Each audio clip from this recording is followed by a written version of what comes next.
bonjour à toutes. Donc, deuxième tentative de live ce matin, enfin ce midi. Instagram nous fait des petites misères. Donc, je reçois Isabelle. Lui envoyer l'invitation. Donc, Isabelle a prévu de nous parler d'ovulation. Ah, alors, Isabelle, j'ai toujours un écran noir.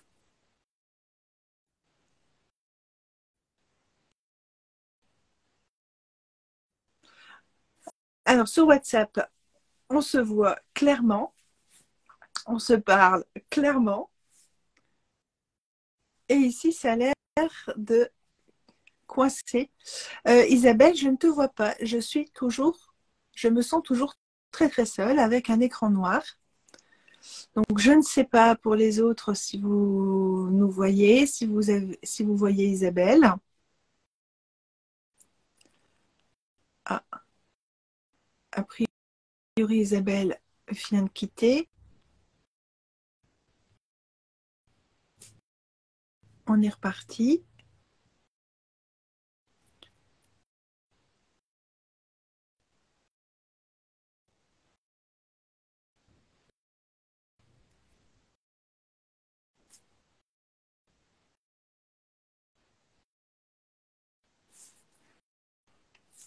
C'est peut-être la bande passante. Alors, merci Angie. Oui, ben moi c'est pareil. Je vois toujours du noir. Ouais, merci Muriel. Bon, c'est dommage parce que Isabelle a prévu de nous parler de l'ovulation, des saignements, sur le thème de quand il y a saignement, y a-t-il vraiment eu ovulation? Bon, Isabelle, t'es toujours pas là, t'es toujours dans le noir. Je peux pas dire que je me sens seule parce que non, il y a du monde en plus qui est là pour t'écouter. Mais je me sens frustrée, ça c'est sûr. Ouais. En plus, Isabelle s'est faite toute belle pour vous, maquillée, coiffée, avec les bijoux. Ah là là là là.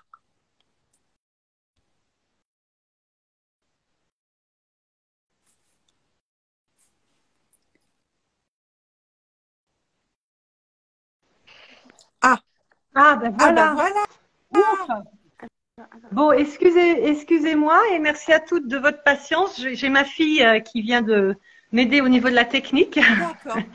Je pense que c'est parce que je m'étais mise comme participante. Et du coup, bon, voilà. Donc, on va rattraper le temps perdu. Fabienne, merci pour ce moment. Et je suis ravie donc de vous parler aujourd'hui de deux questions importantes et un peu récurrentes. La première, c'est est-ce que si j'ai des saignements, ce sont forcément mes règles? Et la deuxième, c'est si j'ai mon pic de glaire, mon fameux jour sommet, est-ce que j'ai forcément ovulé? Parce qu'on entend régulièrement sur les réseaux des choses erronées sur ces deux points et qui, du coup, peuvent remettre fortement en cause la fiabilité de sa pratique contraceptive si on cherche une méthode naturelle, si on n'a pas bien compris ces deux points. Oui. Voilà. Alors, Le premier point? je saigne. Voilà. Est-ce que j'ai ovulé? Est-ce que je peux? Alors, vous Youpi, pouvez nous mettre tralala, des... sans problème. Voilà, vous pouvez nous mettre votre réponse en commentaire éventuellement, c'est intéressant. Si je saigne, et j'allais dire si je saigne normalement comme pendant mes règles, donc beaucoup, donc ce que je connais, est-ce que ce sont des règles? Eh bien la réponse est non. Et ça c'est vraiment très important de le comprendre et je vous inviterai quand vous aurez un moment, si ce n'est pas fait, à télécharger le manuel La symptothermie complète qui est téléchargeable gratuitement sur le site Sympto. Lien en bio. Voilà. Ça, c'est important et vous pourrez regarder la page 47 qui aborde ce point qui est très important et qui est le titre du chapitre, c'est menstruation Et saignement intermenstruel, une distinction capitale. Parce qu'effectivement, je peux saigner et saigner comme si c'était mes règles et ce ne sont pas mes règles. Et c'est pour ça que la symptothermie est géniale par rapport à d'autres méthodes naturelles qui n'ont pas ce fameux double contrôle. Donc, je répète, le double contrôle, c'est de corréler en fait votre signe de fertilité qu'est la glaire cervicale, et ça, on vous apprendra à le faire de manière fiable avec la température, et c'est les deux qui rendent la chose fiable, et c'est ces deux choses qui permettent de dire si oui ou non, quand je saigne, ce sont des règles. Parce que si, avant ces saignements, j'ai eu un pic de glaire et que ma température a décalé à la hausse, que je suis donc passée en phase lutéale, alors oui, quand je vais saigner, ce seront mes règles. Mais si avant, je n'ai pas eu j'ai eu un pic de glaire, mais pas de montée de température, alors non, c'est ce qu'on appelle des saignements intermenstruels. Il faut faire attention parce que ces saignements peuvent être périovulatoires. En fait, arriver au moment de l'ovulation. Et donc, pour une femme qui ne pratique pas la symptothermie, mais qui se serait seulement fiée, on va en reparler, à son pic de glaire, elle pourrait se considérer comme infertile, alors qu'en fait, elle est en plein pic ovulatoire. Et la chose subtile, c'est que les saignements peuvent cacher la glaire cervicale. D'accord? Donc, oui. Et un truc, c'est que le sang a un pH neutre comme l'élixir fertile. Donc, les spermatozoïdes vont pouvoir vivre et nager tout à leur aise. Voilà. Et donc, vont pas être raides morts sur le tapis comme en période où il n'y a pas de glaire cervicale, où là, ils ne peuvent pas survivre très longtemps. Hein. Donc, c'est très important de comprendre ça. Alors, évidemment, on pourrait dire, on peut faire le test du verre d'eau, que vous verrez, pour le coup, vous lirez page 50 dans le manuel, qui, lui, permet d'écarter, je vous le dis, parce que c'est quelque chose qui aussi, on vous apprendra à faire si vous voulez vous former à la symptothermie, qui est importante, parce que comment je fais si j'ai du sang, si j'ai une mycose, pour voir dans tout ce bazar, quelque part, si j'ai ou non de la glaire cervicale. Le test du verre d'eau permet de répondre à cette question, puisque si on prélève à la vulve tout ça, j'allais dire ce magma et on ne sait pas trop ce qu'il y a dedans, tout ce qui est sang, résidus de sperme et les sécrétions liées à une mycose vont se dissoudre dans l'eau. Alors qu'il faut comprendre que la glaire cervicale, c'est quelque chose de très dense, c'est bourré de nutriments, c'est un maillage, si on le regardait au microscope, qui va permettre à ces spermatozoïdes d'avancer, et donc ça va s'agglutiner dans le verre d'eau et couler au fond. Voilà. Mais la question, on n'a pas forcément besoin de faire ça si on pratique la symptothermie, parce que si on a eu son pic de glaire et que la température n'a pas décalé, on sait qu'on reste en phase bleue sur sympto, la phase en fait potentiellement fertile. Et ça, c'est très important de le comprendre, et ça nous fait basculer sur la deuxième question. Si j'ai mon pic de glaire, est-ce que j'ai forcément ovulé? Parce que je disais à Fabienne plus tôt, j'ai entendu même des conseillères en méthode naturelle dire quand j'ai eu mon pic de glaire, donc mon ovulation. Ce qui est faux. Mais ça, c'est classique des praticiens Billings ou ce que j'appellerais les simili Billings, ceux qui se lancent sans formation, qui disent juste je surveille ma glaire. Oui, tu surveilles ta glaire. Et alors? Voilà, justement, et alors, c'est-à-dire que j'ai abordé au cours d'un live que vous pourrez retrouver il y a quelques semaines, les cycles irréguliers. Typiquement, qu'est-ce qui se passe dans un cycle irrégulier? Les femmes sont souvent paumées, sauf celles qui pratiquent la symptothermie.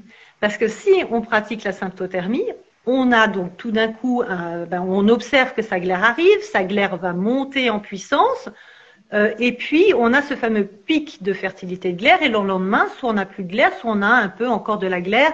Chez Sympto, c'est le fameux nuage jaune de moindre qualité. C'est ce basculement qu'on cherche. Mais comme on fait la symptothermie, on surveille à ce moment-là sa température, on était en plateau bas, et normalement, effectivement, au moment du jour sommet, la température va décaler. Mais il n'arrive qu'elle ne décale pas.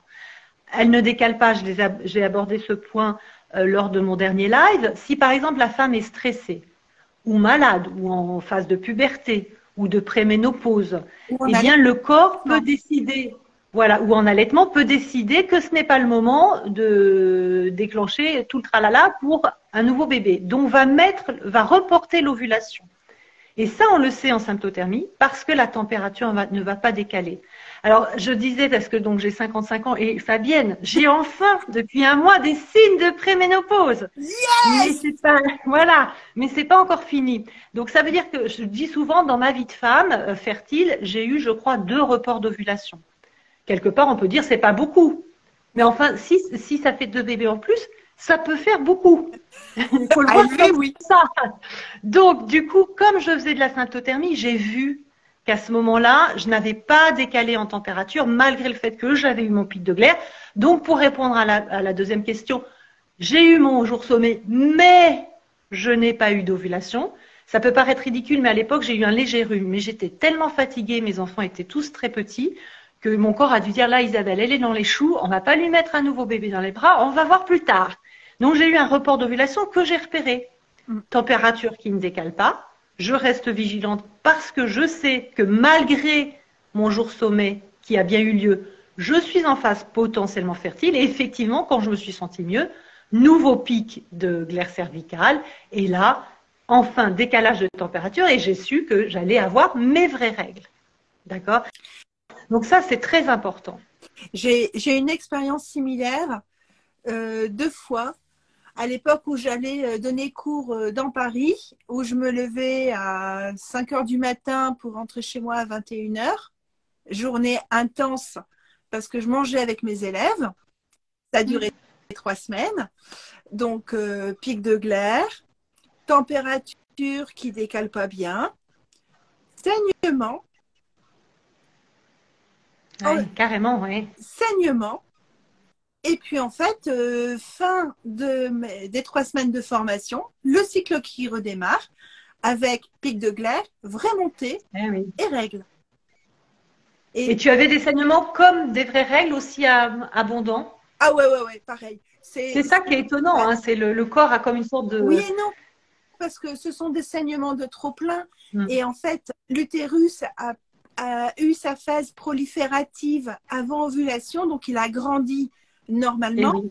Il arrivait au maximum. Je prends toujours l'image très élégante du lavabo de salle de bain. Quand il est plein, eh ben, il y a le trop plein. Parce que si ça continue à remplir, ça déborde. Et l'utérus a une phase, comment dirais-je, la paroi utérine, c'est comme un matelas. Il y a l'épaisseur qui est confortable pour l'embryon. Trop petit, bah, le matelas est dur, mais ça, des fois ça peut marcher quand même. Mais quand c'est trop épais, eh ben, l'embryon s'enfonce et puis il s'y noie en fait. Donc, il faut que l'utérus décharge ce trop-plein pour pouvoir reprendre la phase proliférative avec la nouvelle tentative d'ovulation. Et ça, c'est ce qu'on voit sur les cycles qui sont particulièrement longs. Hein, quand on a juste un petit pic de glaire et que ça se décale de 3-4 jours, ça va. Mais là, mon exemple, c'était sur 3 semaines. Donc, c'était vraiment une phase trop longue et il fallait évacuer le trop-plein. Donc, oui, tout à fait. Donc, ça illustre vraiment ce cas de figure-là. Après, il peut y arriver qu'on ait des saignements qui ressemblent plus à ce qu'on appelle du spotting. Oui. Hein, voilà. Mais là, il faut être vigilant aussi parce que ça peut être tout à fait périovulatoire. Ça peut être du spotting lié à ça, lié peut-être parfois à des carences en magnésium, peu importe, mais il faut rester vigilant. C'est pas que ça va être forcément les règles qui arrivent tout de suite après.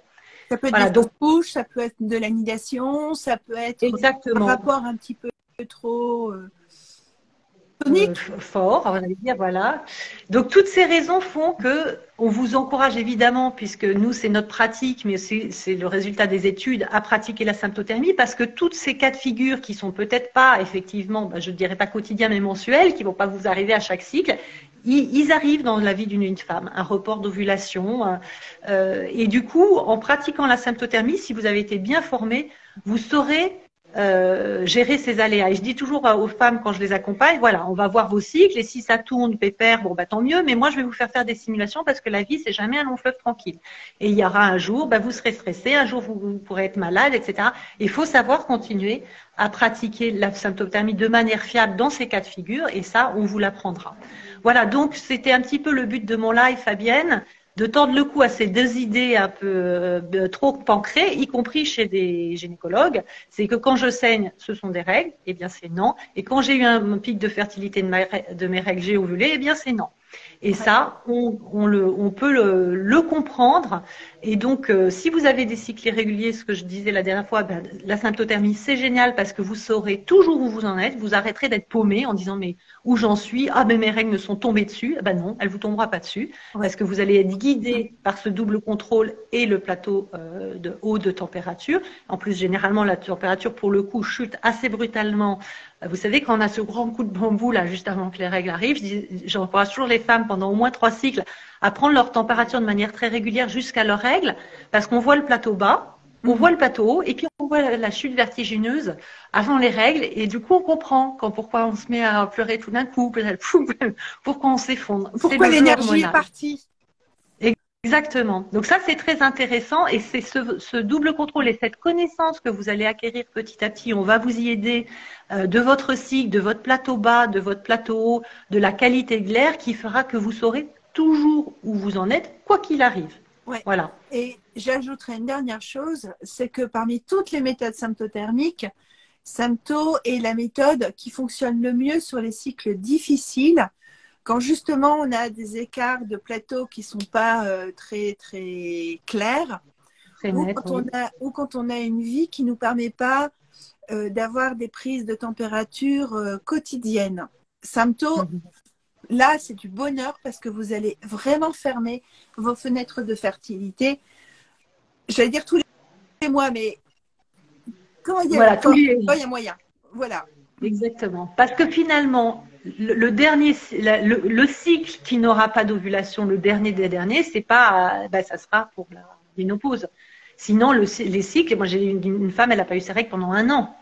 Et puis après, elle a repris un petit peu de poids et tout s'est remis à tourner, par exemple. Donc pour vous dire, c'est le mythe du cycle où il n'y a pas eu d'ovulation. Non, un cycle aura son ovulation sauf le grand final, auquel nous allons arriver peut-être un jour sans trop tarder. Mais sinon, non, il y aura toujours une ovulation et ça, vous pourrez l'anticiper grâce à la symptothermie.